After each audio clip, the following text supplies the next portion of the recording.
हातकणंगले नगरपंचायत निवडणुकीसंदर्भात हातकणंगलेचे युवा नेते रणजित धनगर व माजी सरपंच अजित पाटील यांनी महाराष्ट्र राज्याचे माजी मुख्यमंत्री व सध्याचे उपमुख्यमंत्री एकनाथ शिंदे यांच्याशी चर्चा केली।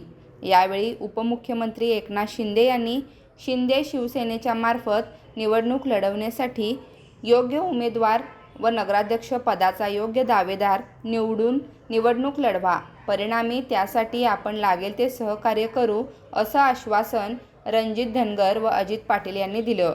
यावेळी युवा नेते रणजित धनगर यांच्या वतीने महाराष्ट्र राज्याचे उपमुख्यमंत्री एकनाथ शिंदे यांचा सत्कार करण्यात आला। यावेळी खासदार धैर्यशील माने, आमदार अशोकरावजी माने, माजी आमदार सुजित मिंचेकर तसेच हातकणंगले शिंदे गटाचे कार्यकर्ते मोठ्या संख्येने उपस्थित होते। परिणामी उपमुख्यमंत्री एकनाथ शिंदे यांच्या कानातील दिलेल्या मंत्रामुळे हातकणंगले नगरपंचायतच्या निवडणुकीला चांगलीच रंगत येणार आहे।